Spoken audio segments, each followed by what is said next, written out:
Olá, pessoal, que Deus abençoe a sua vida poderosamente.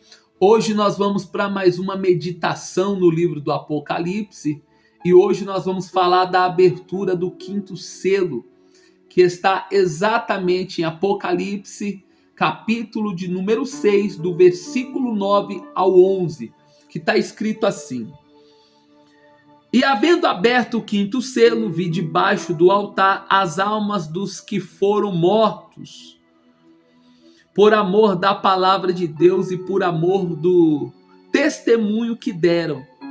E clamavam com grande voz, dizendo: Até quando, ó verdadeiro e santo dominador, não julgas e vingas o nosso sangue dos que habitam sobre a terra? E foram dadas a cada uma compridas vestes brancas, e foi-lhes dito que repousasse ainda um pouco de tempo, até que também se completasse o número de seus conservos e seus irmãos que haviam de ser mortos como eles foram. Então, olha só que interessante, porque com a abertura do quinto selo, a visão de João muda completamente, pois aquela sequência de juízos com os eventos dos 4 cavaleiros parece ser interrompida.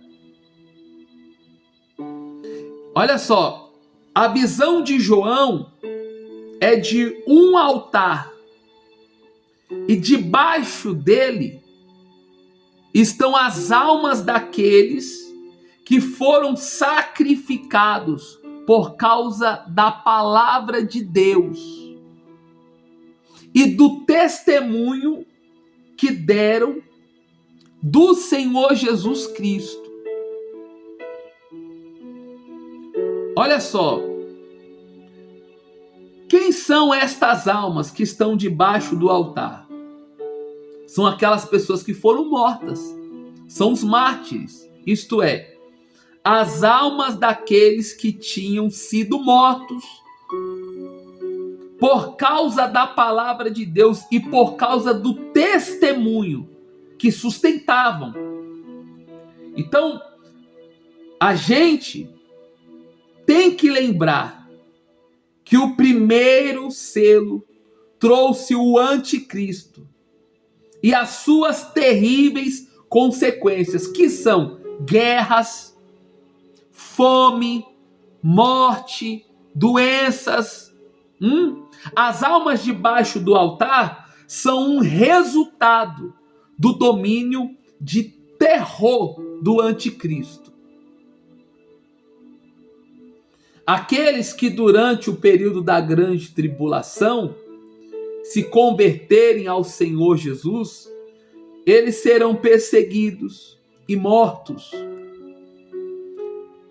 E não pensa que vai ser essas perseguiçãozinhas que a gente passa hoje, não. Vai ser uma perseguição implacável. Vai ser uma perseguição pelo anticristo. Por quê?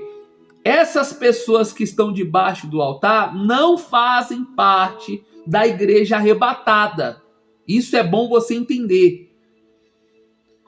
Visto que o arrebatamento ocorrerá antes do início do período da grande tribulação. Por isso, as suas almas estão debaixo do altar. Durante o período da grande tribulação, o anticristo assumirá o seu domínio mundial para promover a maior perseguição de todos os tempos contra os que recusarem a adorar a imagem da besta, que está lá em Apocalipse capítulo 13, no versículo de número 15.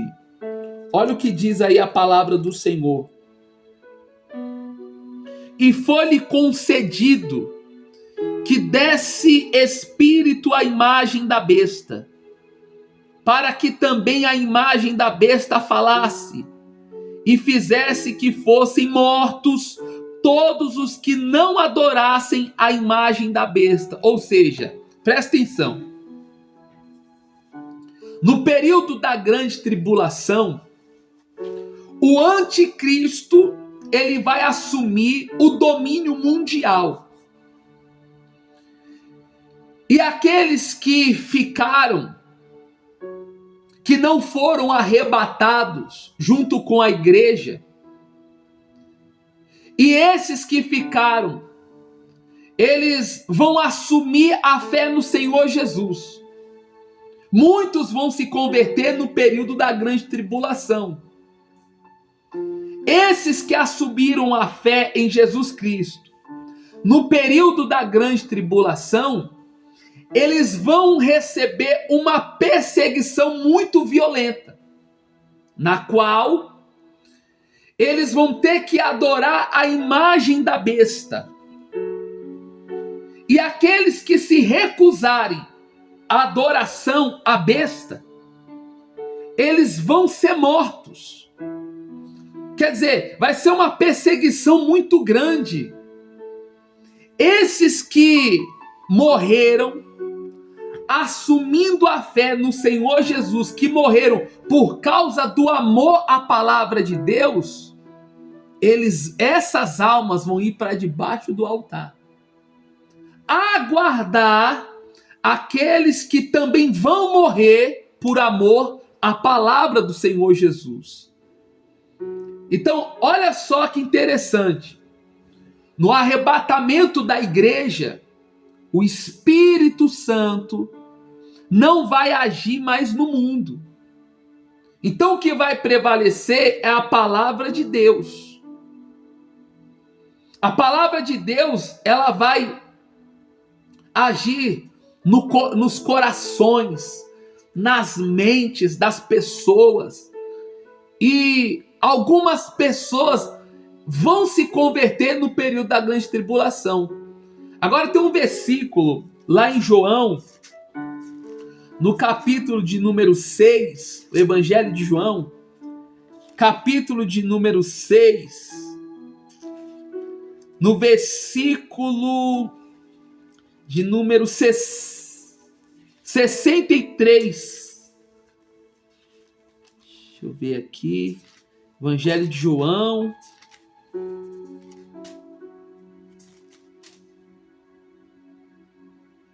É isso mesmo. Olha o que diz. Evangelho de João, capítulo 6, versículo 63, diz assim: o Espírito é o que vivifica, a carne para nada aproveita. As palavras que eu vos digo são espírito e vida. Então quer dizer, a palavra de Deus, ela vai fazer o trabalho aqui na terra, para que aqueles que ficaram venham se converter e entregar a vida para Jesus. Só que tem um detalhe: essa conversão que vai acontecer no período da grande tribulação, não vai ser essa conversão que você vê em muitos daqueles que se dizem cristão, que se dizem crente. Não. Essa conversão meia boca, meio barro, meio tijolo, essa conversão aí que a pessoa quer se entregar pela metade, não. Nesse período que as pessoas entregarem a vida para Jesus, que se converterem, elas vão se converter já sabendo antecipadamente que vão ter que morrer para alcançar a salvação. Então quer dizer, vai haver, pessoal, um verdadeiro cristianismo nesta época. Não vai haver hipocrisia, não vai ter fingimento. As pessoas que se converterem nesse período da grande tribulação, elas vão ir por tudo. Elas vão se entregar de corpo, alma e espírito ao Senhor Jesus, já sabendo que vão ter que morrer.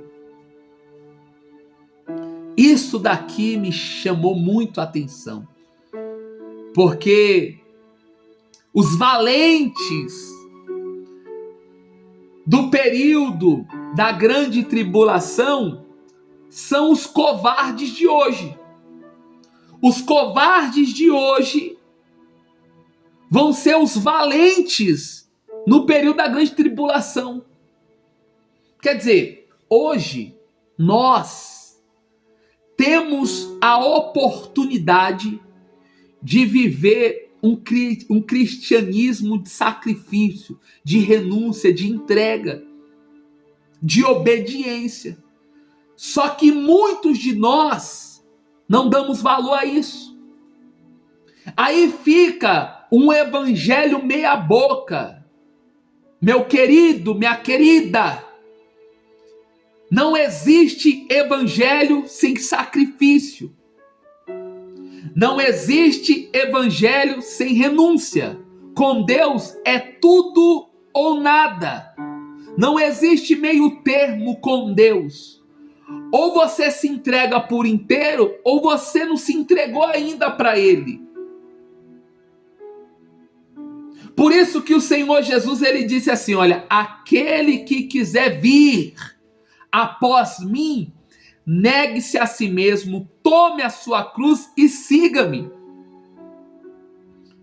Não existe um evangelho de facilidade. Evangelho é um evangelho de sacrifício, o verdadeiro evangelho.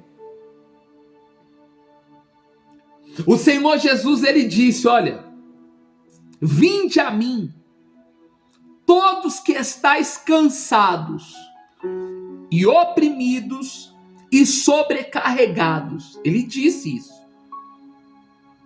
Mas ele falou, olha, mas aquele que quiser vir após mim, tem que negar a si mesmo. Tem que negar. Tem que abrir mão dos prazeres da carne. Tem que abrir mão dos prazeres do mundo. Tem que abrir mão da velha criatura. Tem que se entregar por inteiro. É por inteiro. Pessoal, a entrega, presta bem atenção no que eu vou te dizer. Não pode ser pela metade. Não pode ser 99,9%. Não. É 100%. É tudo por tudo. Essa é a entrega que Deus espera da gente. Só que presta atenção. Os que fazem isso hoje, no soar da trombeta, no arrebatamento da igreja, esses vão subir. E os que não querem pagar o preço hoje, eles vão ficar. Mas para ser salvo, vão ter que pagar o preço depois. Não é melhor você pagar o preço agora? Usa a sua cabeça, seja uma pessoa inteligente.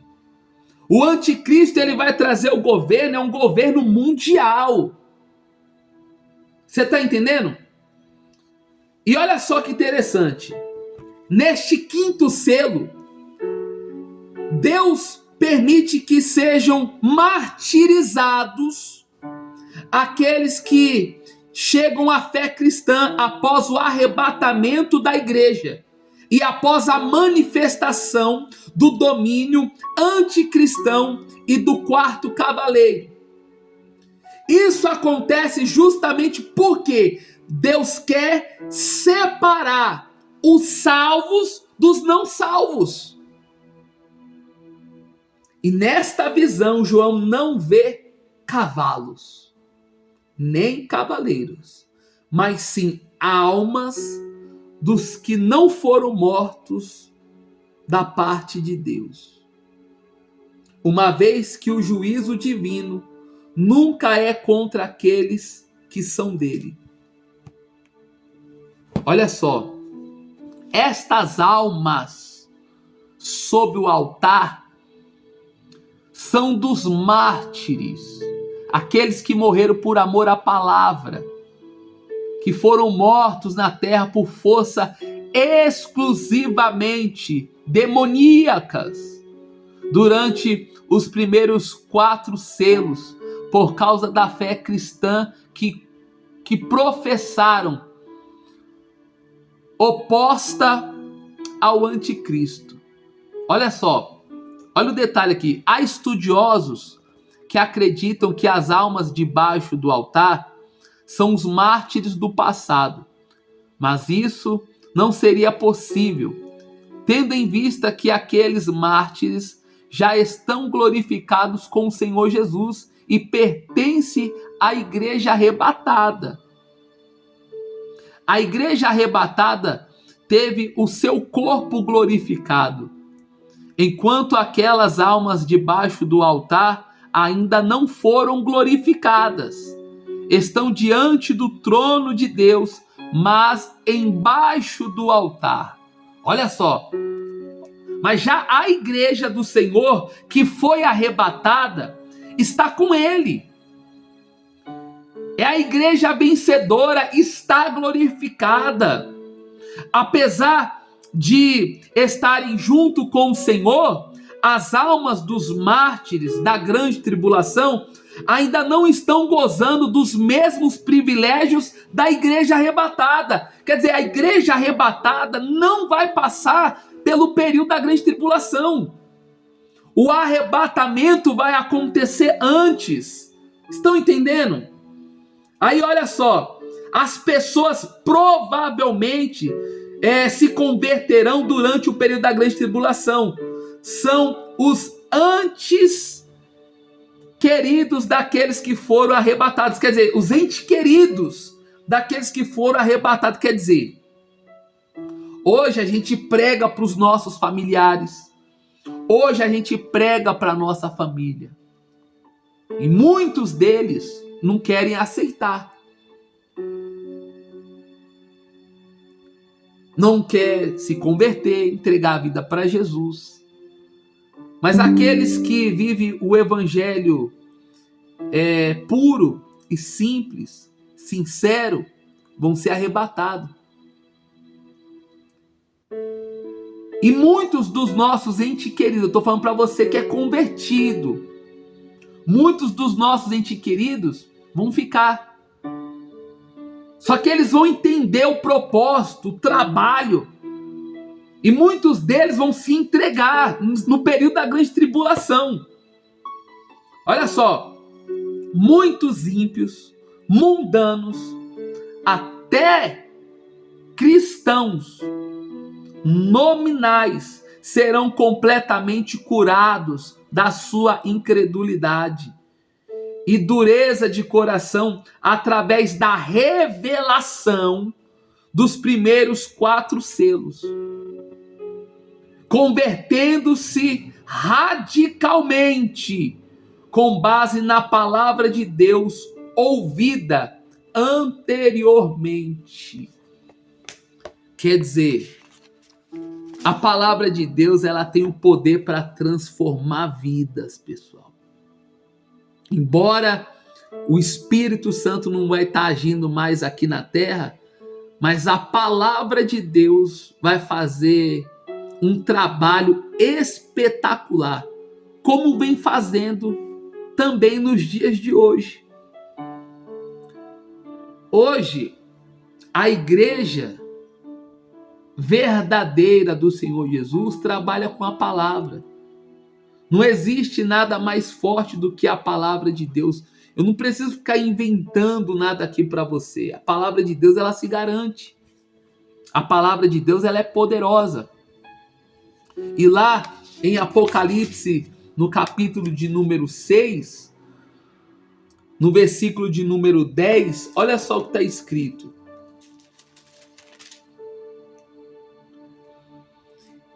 E clamavam com grande voz, dizendo: até quando, ó verdadeiro e santo dominador, não julgas e vingas o nosso sangue dos que habitam sobre a terra? Quer dizer, eles estão clamando. Mas olha só, quem é que está clamando? As almas debaixo do altar. A quem elas clamam? Ao Senhor. E como é o seu clamor? Em grande voz. E por que em grande voz? Será desejo de vingança? Não. Este clamor das almas dos mártires tem razões justificadas. Olha só, a primeira delas, estas almas sob o altar estão vendo o julgamento de Deus ao mundo anticristão.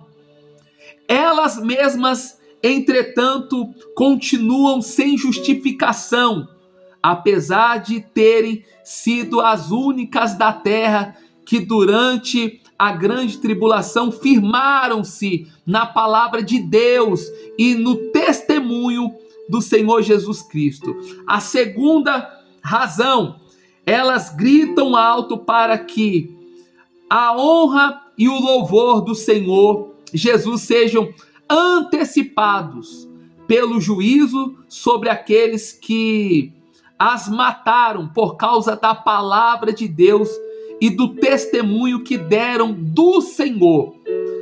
Há uma revolta pelo escárnio do nome de Deus, pois apesar de a humanidade estar vivendo sob os juízos, ainda assim ela mantém o seu coração inalterado com respeito a Deus. A terceira razão, elas clamam porque continuam numa situação intermediária, ou seja, estão debaixo do altar e não são glorificadas como aqueles que creram durante o período que aconteceu o arrebatamento. Olha só como é importante a gente meditar no livro do Apocalipse. Fique atentos que logo mais nós vamos falar a respeito do sexto selo que será aberto. Tá certo, pessoal? Que Deus abençoe. Fiquem todos na paz do Senhor Jesus.